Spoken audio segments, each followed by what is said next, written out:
Hey everybody, welcome to my new place, which probably doesn't look like much of anything yet because it is literally nothing yet.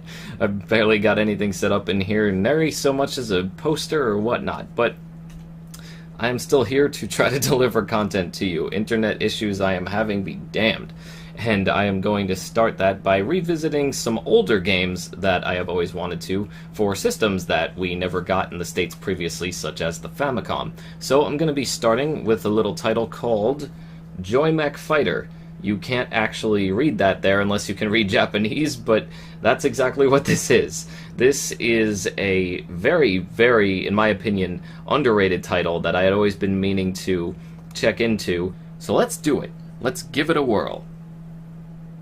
Released by Nintendo in 1993, Mech Fight was part of a small handful of one-on-one fighting games on the system, and part of an even lower number of Famicom or NES titles known for doing it right, despite the hardware limitations.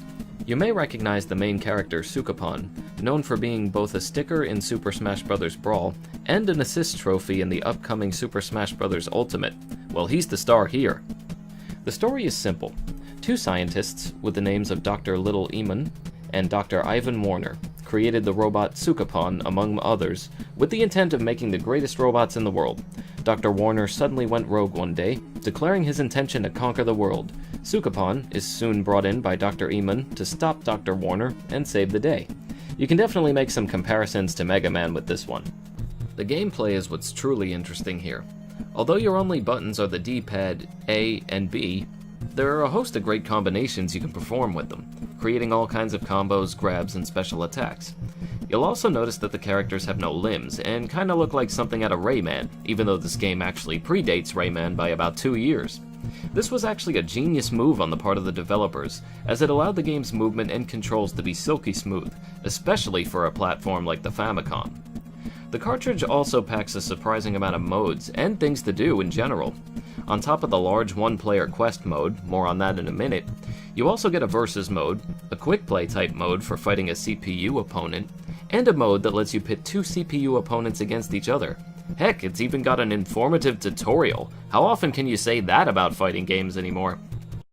And did I mention the character variety? Mech Fight has a total of, I am not making this number up, 36 characters. Granted, about 8 of them are more or less clones of others, but I say if Smash Brothers can get away with it, then so can this. Besides, 28 is still a large number of unique characters for a fighting game. Each character, outside of those clones, has its own distinctive playstyle and special attacks, making this title even more impressive. Whew! The game's quest mode has 3 difficulties: normal, hard, and a secret special difficulty that you can only unlock by beating the game on hard. It's worth it if you can pull this off, however, as completing these modes will unlock all of the remaining characters for you to play as. For those wondering about being able to follow the game in Japanese, never fear. While it's true that you won't be able to read the dialogue or follow the story much outside of screenshots and animations, it won't be too hard to piece everything together that's going on. The tutorial mode was also kind enough to label the buttons for each attack, so you would still be able to learn all the moves without any issue. Unfortunately, the title never made its way stateside. Why? Well, seeing as how the game came out in 1993, and many gamers had already moved on to the 16-bit era of the Super Famicom and Super Nintendo, Nintendo felt that it was best to put their resources into the newer hardware. Honestly, I can't say I blame them for this, as it does make sense from a business perspective. When you've got new, big hardware coming out, that's what you want to promote. That's going to be your moneymaker. Looking at the older platforms isn't really a big thing to throw your marketing at, and again, it's a shame, but it makes sense still, even though it sucks. But it makes sense, unfortunately. Still, it was quite unfortunate, as anyone who's ever played the title can tell you, it deserved more recognition, and I personally wish that Sukapon could have been an actual playable character in Smash Bros. Instead of just a sticker or some assist trophy. That's the fate of Waluigi, you know? Not that that was right for him either.